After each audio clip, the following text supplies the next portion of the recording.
G'day everyone and welcome back to the channel. Welcome to another EA FC24 Ultimate Team video.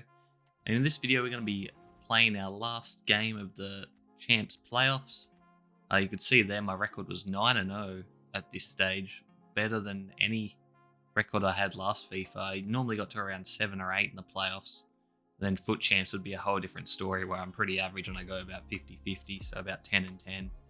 And this is the team I was rocking for playoffs. Ended up playing a lot differently for Champs because, as you'll see in the next video, I was getting smashed early on. But this was the team I was rocking with.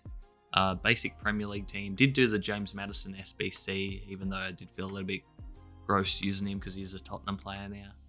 But you can see there, I do have a couple weaknesses with the likes of Trossard as my striker. And then maybe Luke Shaw at left back. And Casemiro, I do like, but I think he's just a bit too slow. But I do have a pretty solid defense there with Varane, Stones, and Walker there. Especially Walker. I think he's worth like over 100k, but I can't sell him because he's untradeable. But I guess I'll be getting a lot of value out of him then. He'll be in my team for the foreseeable future. But here we go, getting into our last game of the playoffs. Not too sure if the rewards change that much, whether I win this game or not, but it would be nice because I've never gone 10-0 before.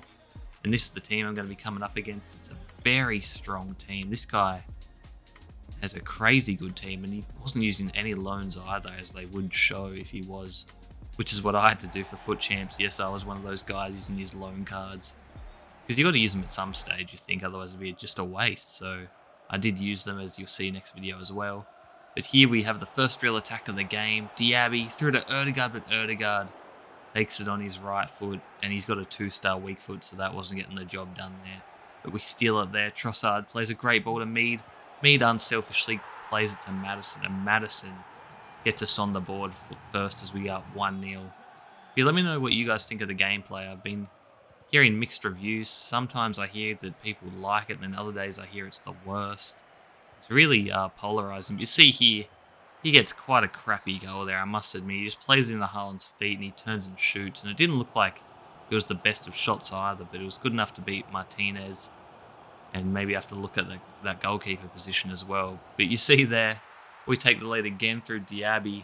He actually shot it straight at the keeper there, and it basically went crossbar and in. I'm not sure if I green timed that or not. But you see there, right on half-time, Trossard had a great opportunity to put us up 2 goals, and he somehow missed the target. Unbelievable there from Trossard. And you see here now in the second half, Vinny Jr. ties it back up. I thought I got the tackle in there, but I was a bit too slow. And one thing I do notice is that it's really hard to get out of your own half sometimes when the other team presses. But Maddison there with a rocket shot, and he beats ter Stegen, which is no easy feat. And he puts us back in front again with just over 10 minutes to go. Can we hold on as Vinny Jr. running down the wing? Varane too slow, can't keep up with him. He cuts it back to the open Haaland. I had a guy on the line, but he couldn't block the shot. And Haaland ties it up, as it looks like that we're going to go to extra time here. But we do have one final opportunity here through Rodrigo, who I brought on. Plays it through to Ødegaard. Ødegaard cuts it across to Diaby. Diaby shoots, but ter Stegen gets a hand to it, and Diaby wasn't the best and most venomous shot there. Took it on his right foot as well, which I think is his weak foot. And now we go into extra time. It's very late on here.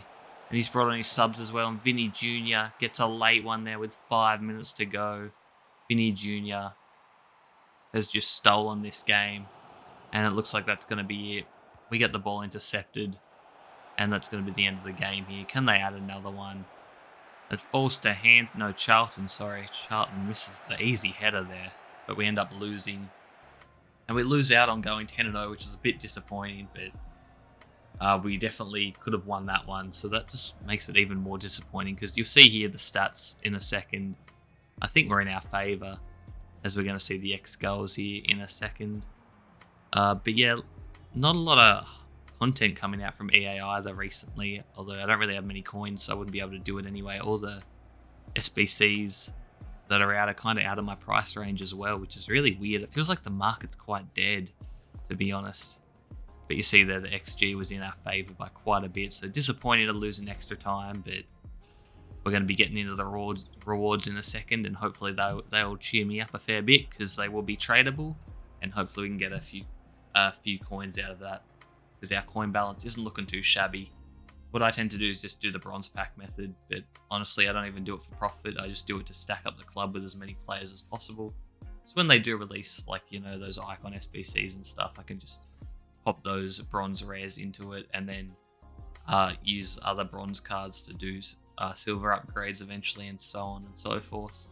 And just to have, I don't know how many bronze cards are in the game, but I know it's a damn lot because I've been doing bronze packs for ages and I still have to send them to my club all the time as well. But you see there, I've sped up these rewards a little bit just to get through it a bit quicker.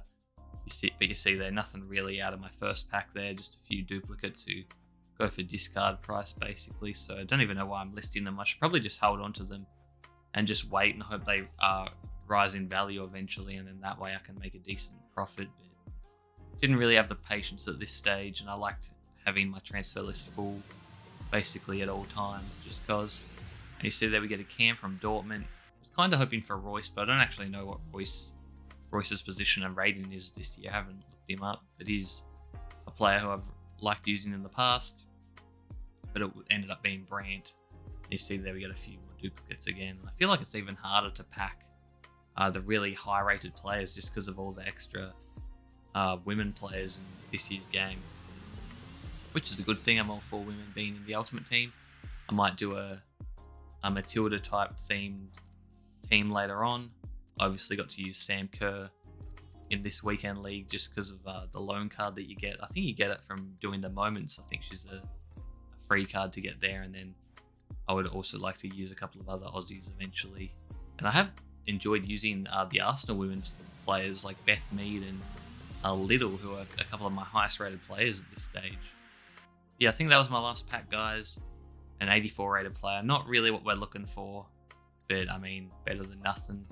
But it just shows that even if you go 9-1, don't expect anything out of the rewards because, I mean, it's EA and you're not really going to pull anything anyway. But hopefully the weekend league rewards will be better, and I'll hope to come out with that video shortly, guys. And make sure to drop a like, comment, and subscribe. Any feedback is welcome, and let me know how your Ultimate Team's going because it's probably better than mine. But yeah, I'll see you in the next one, guys. Peace.